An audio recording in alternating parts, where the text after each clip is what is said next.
halaman, bibigyan ko kayo ng kaunting tips sa pagtatanim ng Vietnam rose. Tatanim si nanay.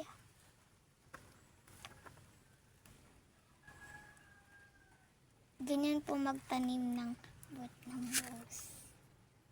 Kailangan po ay ilalim para po dumami sila.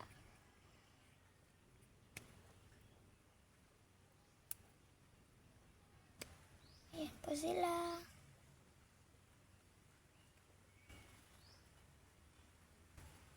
Ganyan po magtanim.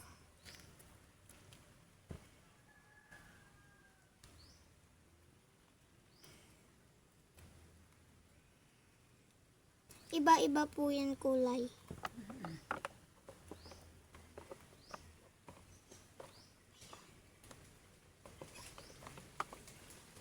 Yan po sila, magaganda. Kapag naparami po to, maganda po. Yung mga bulaklak nila. Ito po yung bulaklak niya. Oh, may iba pa po dyan. Ayan.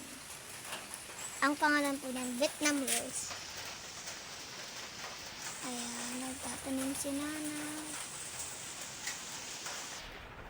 Hindi ka nababasa yan. Ayan. Ayan ang tanim ni nanay.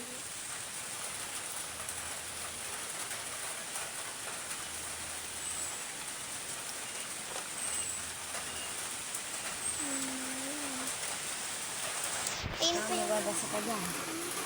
Ayan po. Ayan po sila. Ayan. Tinatanim nila.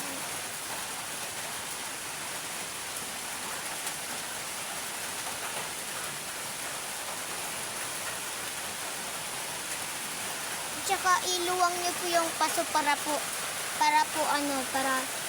may mapag-anakan sila. At mabuna.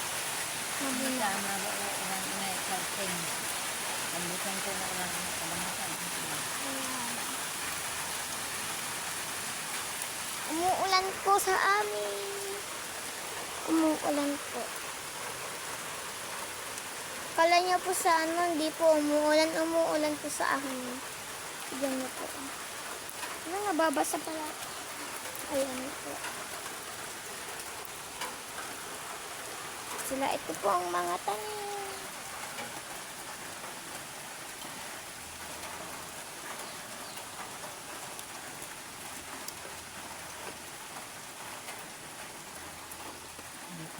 Anong kulay itong mga pinakasin ko? Hindi lang kulay daw ito eh. May kulay orange. Ang edad po ni nanay ay 84. Mag-85 po sa July 19. Ay, 21. 84 pag sa July. Ay, magju-July po pala sa... Ay, magto-20...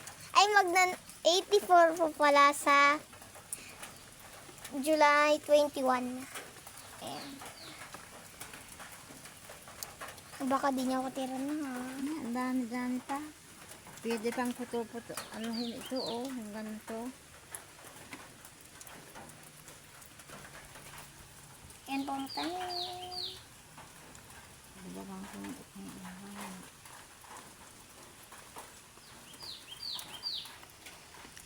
Nanay. Ayan. Nakuha na ni yung ibang kulay. Baka isang kulay lang ito. Baka na. Nandun lang sa pasturada. Pinatong doon sa nakuha na kaagad. Saan nang? Doon sa lamisa. Nakalimutan niyang dinala rito sa dito siya natulog. Ay. Dapat magpapaalam. Ano naman, palala si pastura doon. Ang klase ito. Isang klase ito. Pag ka na dyan, nabasa ka na, tumilong ka. Putulin mo, dadami ito. Unangs.